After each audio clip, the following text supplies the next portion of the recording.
तो दोस्तों एक छोटी सी कंपनी है जो यूपीआई ऐप, एआई प्लेटफॉर्म और सऊदी अरेबिया में अपना पेमेंट नेटवर्क जो है ये खोल रही है। और कंपनी का शेयर प्राइस जो है वो सिर्फ 21 का है। तो क्या ये अगला डिजिटल मल्टीबैगर बन सकता है? चलिए समझते हैं इन्फीबीम एवेन्यूज़ के Q4 के रिजल्ट्स और फ्यूचर में क्या धमाके करने वाले हैं, ये सब जान लेते हैं।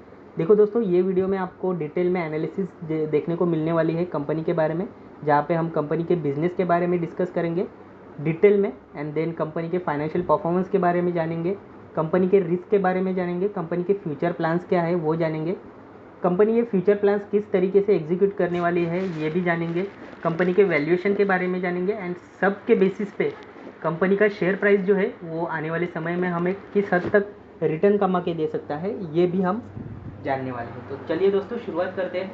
फर्स्ट ऑफ ऑल कंपनी के बिजनेस के बारे में जान लेते हैं। तो बिजनेस के बारे में जानने के लिए कंपनी के बिजनेस सेगमेंट के बारे में जान लेते हैं। देखो, फर्स्ट सेगमेंट है पेमेंट सेगमेंट, जहाँ पे सीसी एवेन्यू आपको देखने को मिलेगा। तो सीसी एवेन्यू क्या है? ये इन्फीबीम का कोर बिजनेस है, जहाँ से मैक्सिमम रिवेन्यू कंपनी को आता है। सीसी एवेन्यू करता क्या है दोस्तों? ये एक पेमेंट गेटवे है जिसे मर्चेंट, दुकान हो गया, होटल हो गया, ई कॉमर्स वेबसाइट हो गया, ये अपनी पेमेंट्स लेने के लिए यूज़ करते हैं। कई बार आपने देखा होगा, आप अमेज़ोन, फ्लिपकार्ट पे कोई भी ऑर्डर अगर करते हो तो लास्ट स्टेप होता है आपका पेमेंट का। पेमेंट करते समय आपको एक पेमेंट गेटवे पे वेबसाइट लेके जाती है। तो वो पेमेंट गेटवे जो है वो अगर आपको सीसी एवेन्यू का दिखा तो ये सीसी एवेन्यू का पेमेंट गेटवे इन्फीबीम का है। ठीक है, तो यही है सीसी एवेन्यू का पेमेंट गेटवे, राइट। अभी हाल फिलहाल में ये जो पेमेंट गेटवे है ये इंडिया में यूज़ हो रहा है, इंटरनेशनली यूज़ हो रहा है, बट ये इंटरनेशनली यूएई एंड सऊदी में ही यूज़ हो रहा है। और वहाँ पे भी एक दो क्लाइंट ही है कंपनी के जो पेमेंट गेटवे को, सीसी एवेन्यू को यूज़ कर रहे हैं। ठीक है, पेमेंट सेगमेंट में, सर्विस में तो सीसी एवेन्यू एक हो गया। प्रोडक्ट में क्या है? सीसी एवेन्यू साउंड बॉक्स है। क्यूआर स्कैन करते समय, क्यूआर स्कैन करके आप अगर कोई पेमेंट करते हो तो आपको पता होगा तुरंत वॉइस नोटिफिकेशन आता है।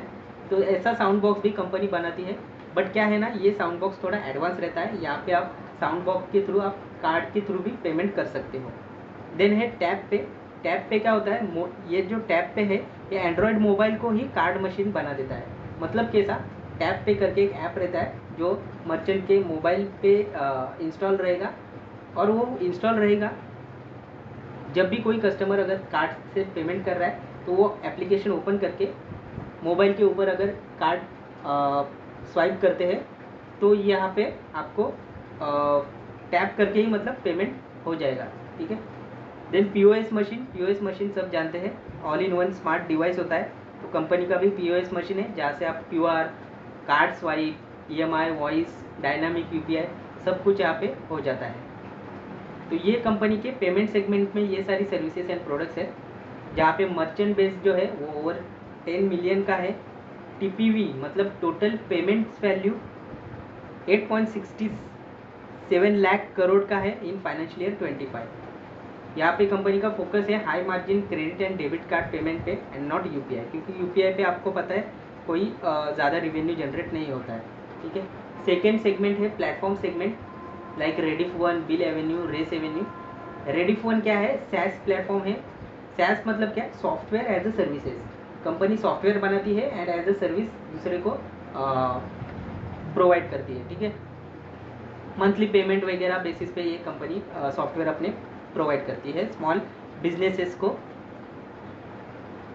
स्मॉल बिजनेसेस के लिए एक डिजिटल ऑपरेटिंग सिस्टम है जिसमें होता क्या है, रेडिफ1 में क्या होता है, ईआरपी मैनेजमेंट का सब सिस्टम मिलता है, लाइक इन्वेंट्री मैनेजमेंट हो गया, बिलिंग हो गया, सीआरएम कस्टमर मैनेजमेंट होता है, एचआरएमएस स्टाफ एंड पेरोल का यहाँ पे मैनेजमेंट हो जाता है, पेमेंट इंटीग्रेशन यहाँ पे हो जाता है। फिर है बिल एवेन्यू।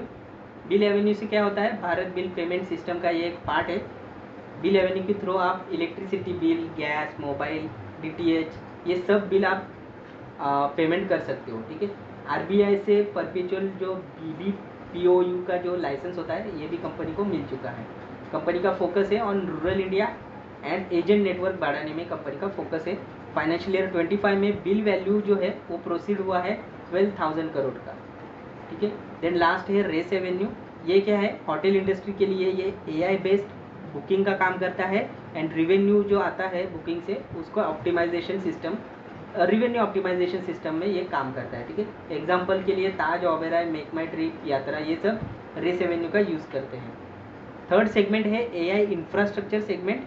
यहाँ पे Phronetic.ai है कंपनी का, and Infibeam quantum edge company के पास है। Phronetic.ai क्या है? डेवलपर फ्रेंडली प्लेटफॉर्म है जहाँ AI एजेंट क्रिएट होते हैं। एजेंट मतलब क्या? स्मॉल AI टूल्स जो SEO, legal writing, data cleanup etcetera कर सकते हैं। सिंपली समझिए, जो भी डेवलपर रहते हैं ना, वेबसाइट, एप्लीकेशन या कोई भी डेवलपर रहता है, तो ये डेवलपर के लिए ये एक यूजफुल AI टूल है, ठीक है, जहाँ पे कोडिंग की रिक्वायरमेंट नहीं रहती है। सिंपली ड्रैग एंड ड्रॉप करके आप काम कर सकते हो। मोनेटाइजेशन कैसे होता है? ये भी एक SaaS सर्विसेज प्रोवाइड करता है, software as a service plus market place से कंपनी को रेवेन्यू जनरेट होता है। फर्स्ट $1 मिलियन का कॉन्ट्रैक्ट कंपनी साइन कर चुकी है with enterprise client. Infibeam quantum edge, ये क्या होता है? AI वर्कलोड के लिए डिस्ट्रीब्यूटेड डेटा सेंटर बनाया है कंपनी ने। और ये यूज़ केस क्या है इसका? Phronetic.ai को होस्ट करना, सर्विलेंस करना, ऑटोमेशन करना, ये इन्फीबीम क्वांटम एज का काम है। In house plus client workload support करता है। तो ये है। And last and fourth company का जो सेगमेंट है, ये है कंज्यूमर फिनटेक सेगमेंट, जहाँ पे रेडिफ पे आपको देखने को मिलता है। ये इन्फीबीम का B2C फिनटेक एंट्री पॉइंट है वाया rediff.com। रेडिफ पे में क्या फीचर है? UPI पेमेंट्स है, BBPS बिल पेमेंट आप कर सकते हो। एंड ये अभी तक हो चुका है, रेडिफ पे आपको देखने को मिलता है, मार्केट में इसकी एंट्री हो चुकी है, जहाँ से आप UPI पेमेंट कर सकते हो एंड कई सारे तरीके के बिल पेमेंट कर सकते हो। इन फ्यूचर कंपनी का प्लान है कि रेडिफ पे आप insurance, mutual fund, credit line and wallet services भी कंपनी प्रोवाइड करने वाली है। बेस ऑडियंस क्या है? 7 million plus daily active Rediff email जो यूजर्स है, वही इसके बेस ऑडियंस है। 175 million plus total email registration है। मोनेटाइजेशन कैसे होता है? क्रॉस सेल फाइनेंशियल प्रोडक्ट्स अभी तक आए नहीं है, ये बाद में आएंगे। मर्चेंट ऑफर्स है and targeted UPI plus credit combo. तो ये था बिजनेस सेगमेंट। अब देखते हैं फाइनेंशियल रिजल्ट जो आए हैं उनका एनालिसिस एक बार देख लेते हैं। फर्स्ट ऑफ ऑल ईयरली देख लेते हैं as compare to last year. तो ग्रॉस रिवेन्यू अभी कंपनी का आया 3,993 करोड़, जिसमें 27% का ग्रोथ है। नेट रेवेन्यू 526 करोड़ का आया है, 25% का ग्रोथ है। EBITDA जो है 312 करोड़ का आया है, 23% का यहाँ पे ग्रोथ है। प्रॉफिट आफ्टर टैक्स 210 करोड़ का है, 42% का यहाँ पे ग्रोथ है, ठीक है। देन टोटल पेमेंट वैल्यू, ये मैंने आपको पहले ही बताया था, 8.67 लाख का आया है, 23% का यहाँ पे भी ग्रोथ है। एंड नेट टेक रेट है 11.7 BPS, यहाँ पे भी 44% का ग्रोथ दिखाई दे रहा है। क्वार्टर ऑन क्वार्टर की बात करेंगे दोस्तों, ग्रॉस रिवेन्यू जो है Q4 में आया है 1160 का, 3% का ग्रोथ है। नेट प्रॉफिट यहाँ पे थोड़ा आप बोल सकते हो कि डी ग्रोथ हुआ है, 55 करोड़ का आया है, जहाँ पे 14% से कम आ चुका है last as compare to last quarter. Operating profit margin भी कम हुआ है, 6% का आया है, जो अगर आप प्रीवियस क्वार्टर देखोगे तो 7 to 9% के बीच में रहता है, ये क्वार्टर में 6% का आ चुका है।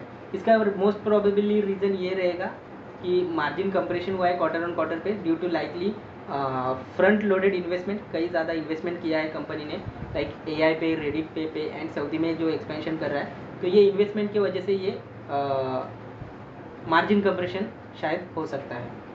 क्वालिटी ऑफ अर्निंग देखो दोस्तों, कैश फ्लो क्वालिटी जो है स्ट्रांग है। EBITDA to profit after tax conversion एक कंसिस्टेंट है। कैपेक्स प्लान 700 करोड़ का राइट इशू किया है टू फंड रेडिफ पे में और फ्यूचर में, जो आपको मैंने बताया कि कंपनी फ्यूचर में इंश्योरेंस हो गया, म्यूचुअल फंड या कई सारे और सर्विसेज लाने वाली है। AI infra and Saudi expansion, ये सब चीज़ों के लिए 700 करोड़ जो राइट इशू किया है, वो जो पैसा आएगा तो ये सब चीज़ों के लिए वो यूज़ होगा। लेवरेज लो डेट है, no NBFC risk, doesn't lend directly. Working capital stable है, not working capital intensive, due to transaction based model है, इसलिए वर्किंग कैपिटल इतना ज़्यादा इंटेंसिव देखने को नहीं मिलता है। इन्फीबीम जनरेट करता है transaction link recurring revenue which is high quality business model if scale अच्छे से किया तो। की स्ट्रेटेजिक अपडेट देखो दोस्तों, रेडिफ पे जो है TPAP लाइसेंस लगता है, वो कंपनी को मिल चुका है। UPI bill recharge, BBPS active है, क्रेडिट इंश्योरेंस म्यूचुअल फंड ये फ्यूचर में ऐड होने वाले हैं, टारगेटिंग रेडी फीमेल यूज़र है जो मैंने आपको पहले ही बताया है, Phronetic.ai AI agent market place है, यहाँ पे no code agent builder for SEO, legal, data analysis etcetera. Already secured $1 million का यहाँ पे इनको एंटरप्राइज कॉन्ट्रैक्ट मिल चुका है, will monetise via developer plus consumer model. Saudi Arabia में एक्सपेंशन कर रही है, सामा लाइसेंस कंपनी को मिल चुका है। सामा लाइसेंस क्या होता है? देखो कंपनी को ना सऊदी में जो मैंने आपको बताया CC एवेन्यू कंपनी का पेमेंट गेटवे है, इसका एक्सपेंशन करना है ना, तो कंपनी को सेंट्रल बैंक का, सऊदी में स्पेशली सेंट्रल बैंक का लाइसेंस लेना काफ़ी ज़्यादा ज़रूरी होता है। वही लाइसेंस है सामा, वो कंपनी को मिल चुका है। क्लाइंट भी मिल चुके हैं, निसान, इन्फिनिटी, VFS ग्लोबल, ये जो है वो CC एवेन्यू पेमेंट गेटवे का इस्तेमाल करते हैं अभी के लिए। Local infraset, financial year 26 revenue ramp up expected. Financial year 26 में कंपनी और भी ज़्यादा एक्सपेंशन करेगी। Margin in GCC 2x of Indian margin. So जो GCC में जो भी मार्जिन आने वाले हैं वो 2x रहेंगे इंडियन मार्जिन से। तो आने वाले टाइम में कंपनी का जब GCC मतलब क्या दोस्तों? गल्फ कोऑपरेटिव कंपनीज, ठीक है।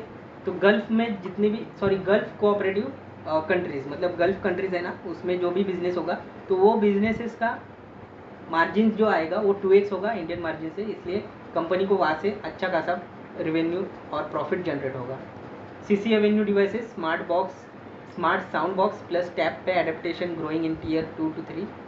और 1.2 मिलियन मर्चेंट ऑनबोर्ड हुए हैं, 4.2 lakh merchant added in financial year 25। Risk and red flag के बारे में जानकारी लेते हैं। एग्जीक्यूशन रिस्क है, GCC एक्सपेंशन जो कर रहे हैं, AI monetisation need timely delivery. तो वहाँ पे अगर आप एक्सपेंशन कर रहे हो तो टाइमली डिलीवरी करना काफ़ी ज़्यादा इंपॉर्टेंट है।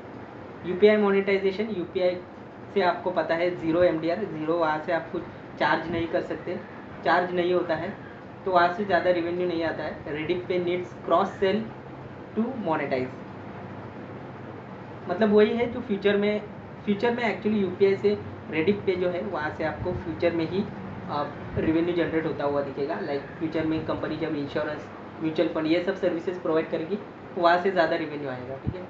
डाइल्यूशन रिस्क है, राइट इशू, 700 करोड़ का राइट इशू कर रही है कंपनी, तो और भी शेयर्स मार्केट में आने वाले हैं, जिससे क्या होगा, टेम्पररीली EPS जो है वो गिर सकता है इफ़ मार्जिन प्रेशर कंटिन्यू और ग्रोथ स्टॉल्स। तो वैल्यूएशन जो है, वैल्यूएशन में भी यहाँ पे देखो मार्जिन कंपनी का अभी ये क्वार्टर में मार्जिन कम हुआ है, राइट।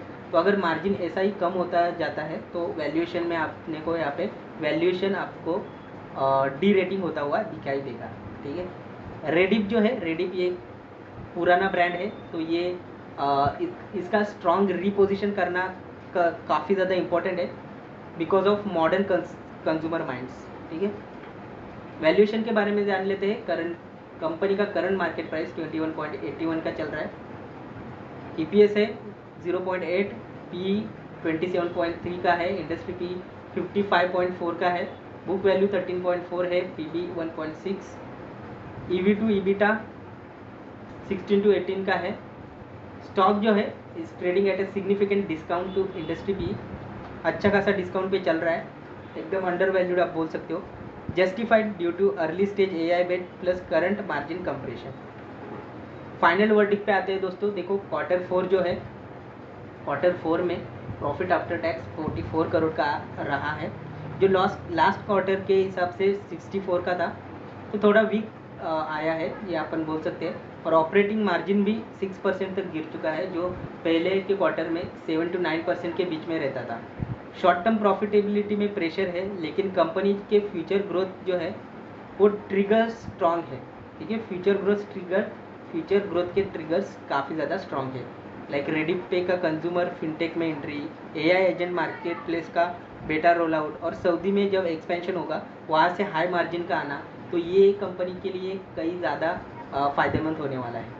तो based on valuation, strong financial 25 growth और स्ट्रेटेजिक एग्जीक्यूशन पाइपलाइन, अभी देखो मुझे लगता है, ये मेरा पर्सनल पॉइंट ऑफ व्यू है कि अगले 3 मंथ में 26% 26 का टारगेट जो है वो अचीवेबल मेरे को लगता है।